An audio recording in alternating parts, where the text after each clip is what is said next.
Good morning. देखो बाबू, आपने पीछे देखा अध्याय 1 के बारे में जो है पढ़ा है और आपका अध्याय पूरा हो गया। उम्मीद है कि आप उसकी तैयारी कर रहे हैं और आपने उसको पढ़ा भी होगा, समझा भी होगा। अब है आपके लेसन नंबर दूसरा है जो आपकी लोकतांत्रिक राजनीति की टेक्स्ट बुक है, उसका लेसन नंबर 2 है संविधान निर्माण।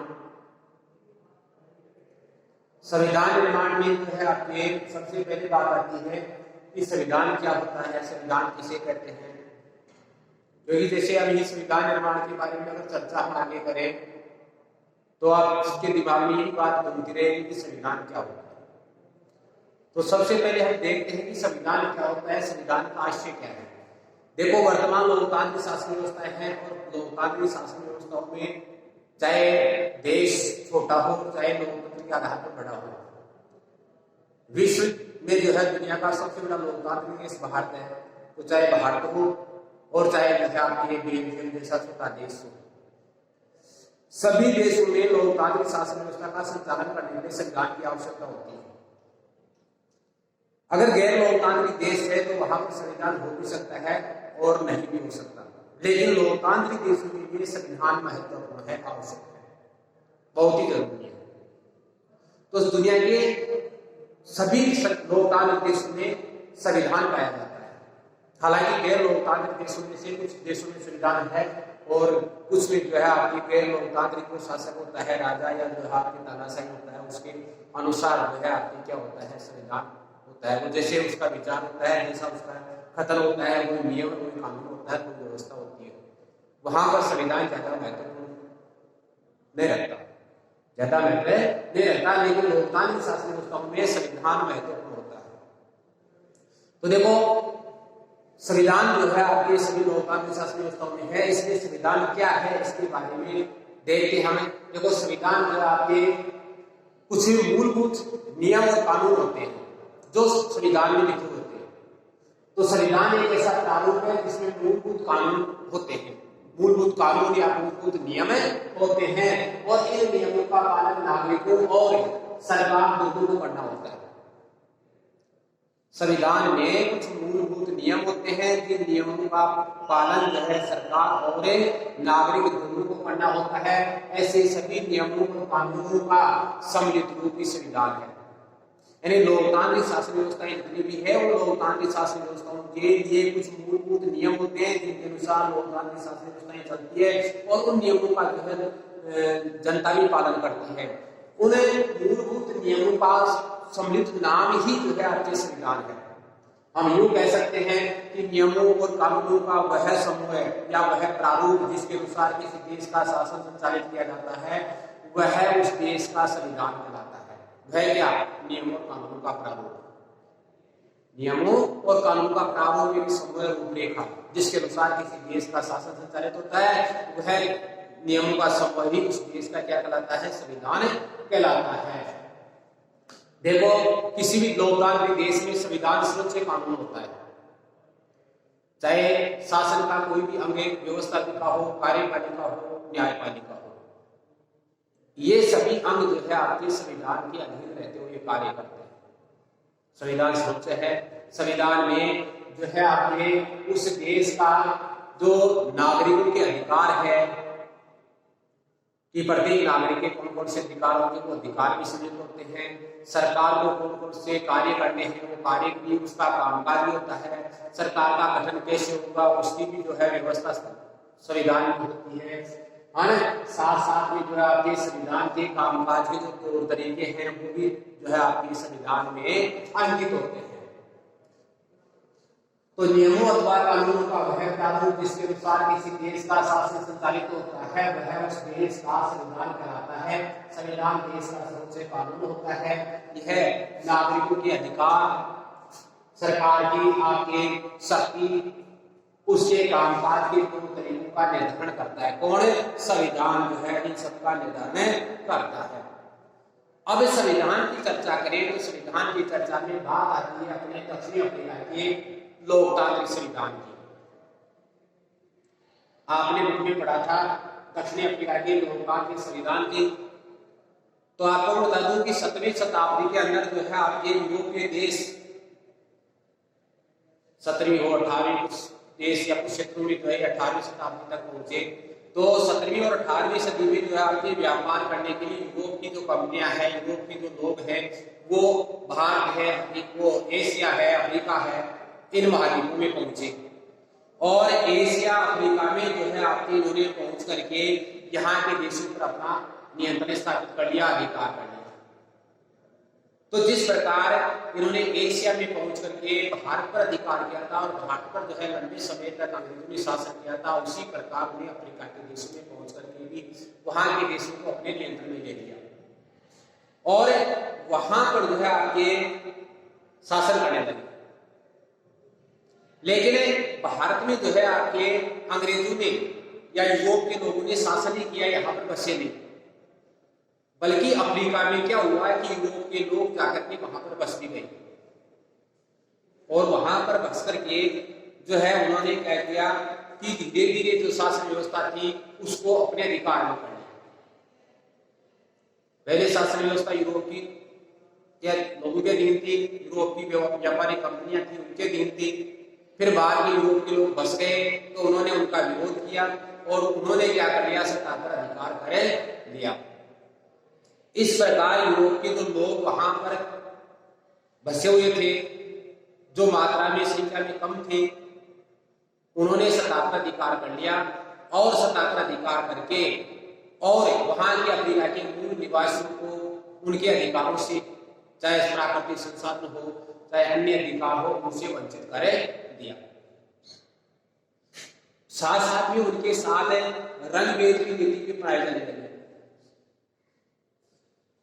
तो देखो आपके कि एक अफ्रीका के जो देश थे उन देशों में दक्षिण अफ्रीका की बात करें तो दक्षिण अफ्रीका में जो है आपके मूल निवासियों की संख्या जो है आपके बड़ी संख्या में ज्यादा थी, यानी मूल निवासी जो थे आपके दो तिहाई थे और गोरे लोग हैं, भारतीय मूल के अन्य लोग जो आपके 1/3 संख्या में थे। तो भारतीय मूल के लोगों के साथ में वहां पर भेदभाव हो रहा था। दूसरे जो आपके एशिया के मूल के वो लोग जाकर के वहां पर अगर रहे तो उनके साथ में भी जैसे भारतीयों के साथ हो रहा था वैसे हो रहा था और मूल अफ्रीका के लोगों के साथ में हो रहा था। अब वहां पर 3 प्रकार के लोग थे आपके, कहां पर है, दक्षिण अफ्रीका में। एक तो आपके श्वेत रंग वाले लोग जो आपके कौन से थे, अंग्रेज यूरोपीय थे। और दूसरे थे ऐसे जिसमें दक्षिण अफ्रीका के मूल निवासी भी थे, भारतीय भी थे। और तीसरे जो आपके इन दोनों से के आधार पर जो आपके रंगीन चमड़ी वाले,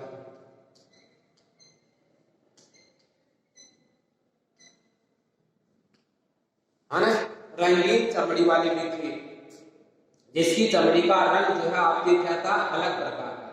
तो हालांकि चमड़ी के रंग के आधार पर ये भेदभाव हुआ था, लेकिन यहाँ पर जो है आपके इन लोगों ने क्या किया, इन लोगों ने जो है श्वेत रंग के लोगों ने अधिकार शासन पर स्थापित कर लिया और इन दोनों के साथ में अंतर करने लगे। ये जो रंगीन चमड़ी वाले थे ये दोनों की मिश्रित जाति थे, मिश्रित। तो ये मिश्रित वर्ण के थे, लेकिन इनके साथ में भी जो है आपके भेदभाव होता था। और इस भेदभाव का विरोध जो है आपके कब शुरू हुआ, 1950 में। कब हुआ विरोध, जो है आपके 1950 में इनका विरोध हुआ।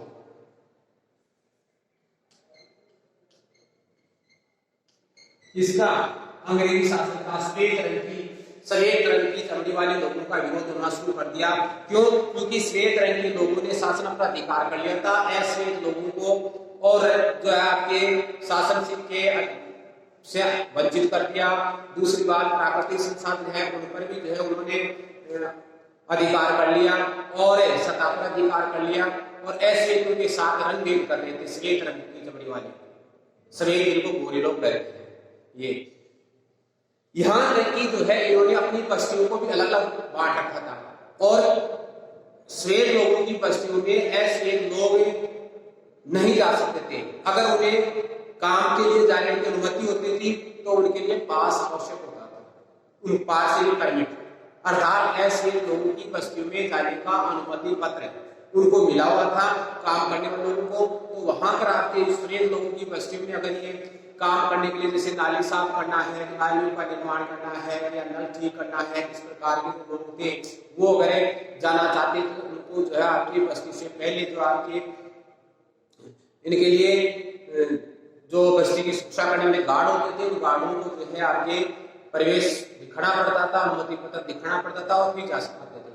और देखो यहाँ पर बोर्ड जो आपकी बुक में दे रखा है, उस बोर्ड पर लिखा हुआ होता था कि रात्रि में अगर कोई अश्वेत रंग का लोग पाया जाता है, अश्वेत रंग का व्यक्ति पाया जाता है, तो हमारे गार्ड उनको गोली मार देंगे, गोली से उड़ा देंगे और झाड़ू में फेंक देंगे, जहां से नकली कुत्ते उनको नौचाएंगे और उनको लापता घोषित कर दिया जाएगा।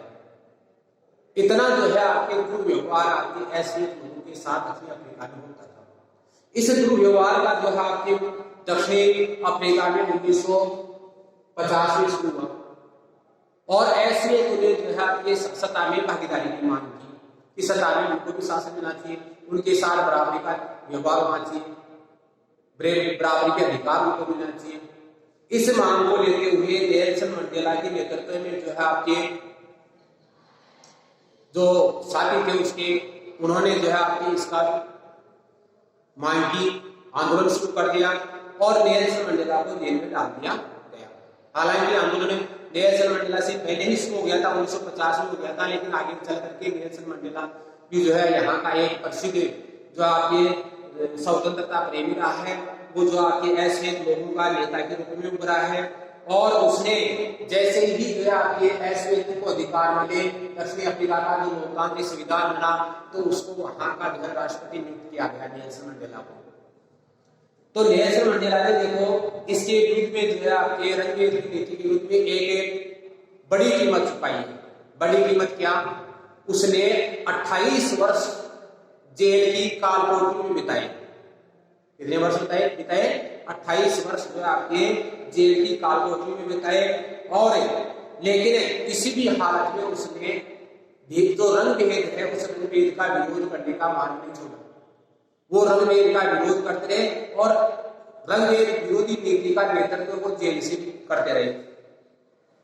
इस प्रकार अंत में जो है आपके अंग्रेजों को जो है आपके अश्वेत लोगों की बात माननी पड़ी। जब उनका विरोध बढ़ता गया तो है आपके अंत में जाकर के उनको बाध्य होना पड़ा और उनकी बात माननी पड़ी और अंततः 26 अप्रैल 1994 को 26 अप्रैल 1994 को जो है आपके दक्षिणी अफ्रीका को स्वतंत्रता मिल गई। अर्थात अंग्रेजी शासन था, वो जो श्वेत लोग थे, श्वेत लोगों ने जो है आपके स्वीकार कर लिया कि श्वेत लोगों ने स्वीकार कर लिया कि अश्वेत लोगों की शासन में क्या कर दिया जाएगा, भागीदार बना दिया जाएगा। इसके बाद में जो है आपके श्वेत और अश्वेत दोनों ने मिलकर के और दक्षिण अफ्रीका का संविधान बनाया। देखो यहाँ पर अश्वेत लोगों के साथ लंबे समय तक श्वेत लोगों ने अत्याचार किए, दुर्व्यवहार किया, भेदभाव किया, लेकिन जब नया संविधान बनाया जा रहा था तो नेल्सन मंडेला और जो प्रमुख राष्ट्रवादी थे उन्होंने जो है आपकी इस बात को प्रचारित किया, इस बात की व्याख्या की, इस बात को जो स्वीकार किया कि आज तक जो है हमारे साथ जो भी भेदभाव हुआ है हम ऐसे लोग उस भेदभाव को भूल जाएंगे। उसने जनता से भी यही अपील की कि संपूर्ण दक्षिण अफ्रीका की जनता को इस भेदभाव को भूल जाना चाहिए और आगे से मिलकर के और एक नए देश का निर्माण, एक नए संविधान का निर्माण करना है। हमें एक नए देश के निर्माण का आग्रह इन्होंने किया। तो देखो आपके संविधान के निर्माण की जो बात आती है उसमें स्वतंत्रता के बाद अश्वेत नेताओं ने अश्वेत समाज से आग्रह किया, जो मैंने बता रहा था कि आग्रह किया कि गोरों के जो जुल्म थे, श्वेत लोगों ने जो जुल्म किया हमारे ऊपर, जो अत्याचार किए, उनको हमें भूल जाना चाहिए और स्त्री और पुरुषों को समानता मिलनी चाहिए संविधान में। तो दक्षिण अफ्रीका के संविधान में जो है आपके स्त्री और पुरुषों को दोनों को बराबरी का अधिकार दिया गया है। लोकतांत्रिक मूल्यों की स्थापना की गई है। लोकतांत्रिक मूल्यों के साथ साथ देखो आपके यहाँ पर दक्षिण अफ्रीका में जो सामाजिक न्याय है, सामाजिक न्याय की स्थापना की गई है, क्योंकि सामाजिक न्याय ही नहीं था दक्षिण अफ्रीका में। ऐसे लोगों के साथ भेदभाव होना सामाजिक अन्याय था। तो यहाँ पर जो है किसी प्रकार का भेदभाव नहीं होगा नए संविधान में। इसके लिए सामाजिक न्याय की स्थापना की गई और मानव अधिकारों पर आधारित जो है दक्षिण अफ्रीका का संविधान बनाने की बात कही गई, जिसमें नागरिकों को अधिकार मिल सके। ऐसे अधिकारों वाला संविधान बनाने की बात कही गई और इसी के तहत इसी बात पर दोनों समुदाय सहमत हुए। कौन कौन से? श्वेत और अश्वेत समुदाय सहमत हुए और इन्होंने मिलकर के जो आपके साथ बैठ करके और 2 वर्षों की चर्चा और बहस के बाद जो है आपके अपना एक संविधान बनाया। और ये संविधान एक ऐसा संविधान है जो दुनिया में अनोखे प्रकार का है, दुनिया में कभी भी नहीं बना। इस संविधान के बारे में क्या कहा गया है कि दक्षिण अफ्रीका का संविधान एक ऐसा संविधान है जैसा संविधान दक्षिण जो है दुनिया में कभी नहीं बना। इस संविधान में नागरिकों को बड़े अधिकार दिए गए। क्यों दिए गए हैं? क्योंकि जो परिस्थितियां थी संविधान निर्माण की, जो परिस्थितियां वहां के ऐसे झेली थी, इसीलिए जो है उनको ये अधिकार दिए गए नागरिकों को, ताकि कोई भी सरकार दोबारा पुनः उसकी स्थिति में नहीं आए। वैसी स्थिति दोबारा जो है वहां के नागरिकों को, चाहे वो श्वेत हो चाहे अश्वेत हो, उनको नहीं भुगतनी पड़े। इसलिए जो है आपके संविधान में पर्याप्त जो है अधिकार दिए गए हैं। दक्षिण अफ्रीका के संविधान से दुनिया भर के जो लोकतांत्रिक देश है, लोकतांत्रिक लोग है, जनता है, वो प्रेरणा लेती है कि ऐसा ही संविधान होना चाहिए। ये थे आपके दक्षिण अफ्रीका के संविधान की जो आपके लंबे समय तक जनता के ऐसे संघर्ष के परिणाम स्वरूप जो है आपके का बना। उनको स्वतंत्रता का 1994 में स्वतंत्रता मिली। किनको? ऐसे लोगों को। किनसे? गोरे लोगों के अत्याचारों से। तो ये जो आपके संविधान बना यहाँ पर, उसके बाद में देखो आपकी अब बात यहाँ पर हमारे लिए संविधान की जरूरत क्यों है, संविधान हमें क्यों चाहिए, हमें संविधान की जरूरत क्यों है, हमें संविधान की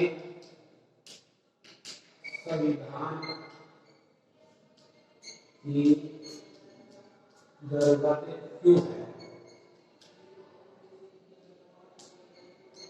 तो देखो यहाँ पे बात आती है कि देखो संविधान बनाया, भारत ने भी जो है स्वतंत्रता के बाद अपना संविधान बनाया और दक्षिण अफ्रीका में भी आपने देखा है कि नीति के बावजूद बाद जो है जैसे ये नीति समाप्त हुई, यहाँ के लोगों ने भी अपना संविधान बनाया। तो संविधान की क्या आवश्यकता है? तो देखो संविधान लिखित नियमों की एक किताब होती है। मैंने भी बताया कि आप किताब कह सकते हैं, प्रारूप कह सकते हैं। तो एक किताब होती है जिसे किसी देश के रहने वाले जो लोग होते हैं उन लोगों का सामूहिक रूप से उसे को मानते हैं। यानी संविधान एक नियमों की किताब होती है जिसे उस देश में रहने वाले सभी लोग जो है उसे सामूहिक रूप से मानते हैं। ये देश का सर्वोच्च कानून होता है और जिससे किसी क्षेत्र में रहने वाले जो लोग हैं, नागरिक हैं, उनके आपसी जो संबंध होते हैं वो तय किए जाते हैं। उन संबंधों का ज्ञान होता है। साथ साथ में लोगों के और सरकार के बीच में क्या संबंध है उनकी भी जो है व्याख्या संविधान में होती है। तो संविधान निम्नलिखित कार्य करता है। कुछ कार्य हैं, ये कार्य संविधान करता है, इसलिए हमें संविधान की जरूरत होती है। पहली बात तो यह है कि संविधान साथ रह रहे विभिन्न तरह के लोगों के बीच जरूरी भरोसा और सहयोग विकसित करता है। तो देखो पहली बात संविधान क्यों चाहिए? पहली बात यह है कि साथ रह रहे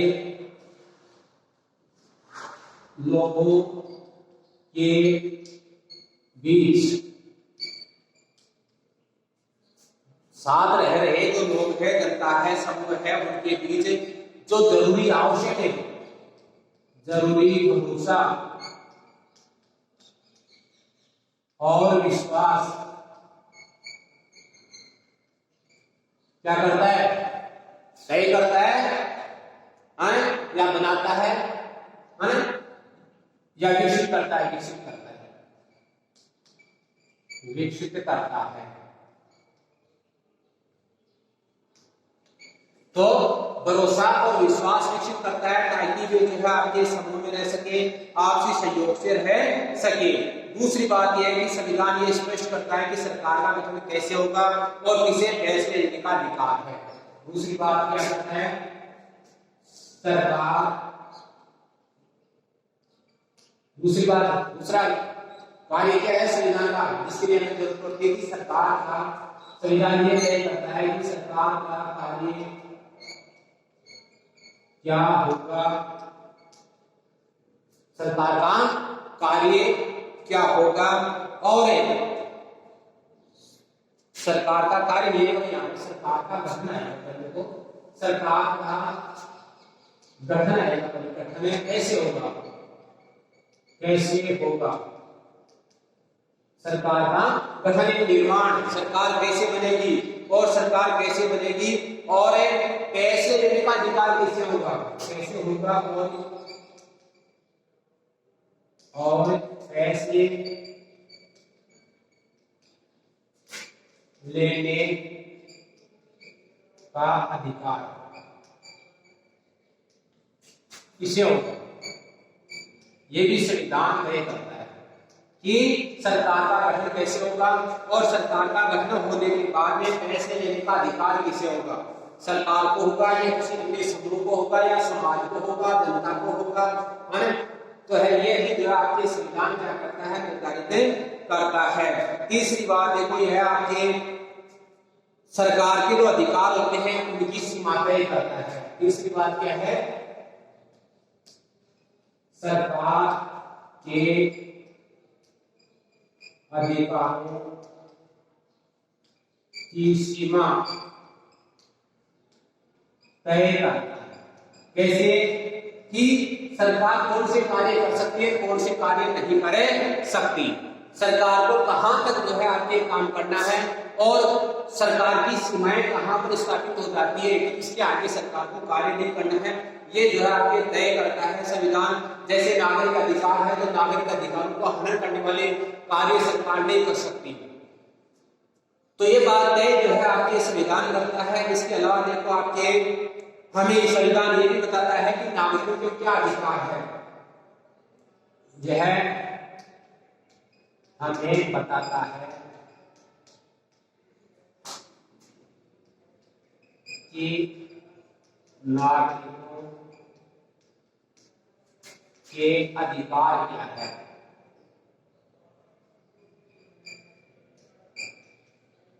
नागरिकों के अधिकार क्या है,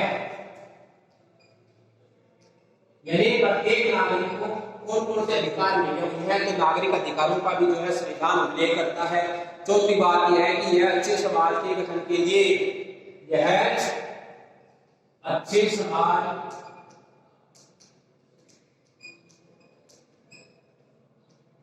के निर्माण के लिए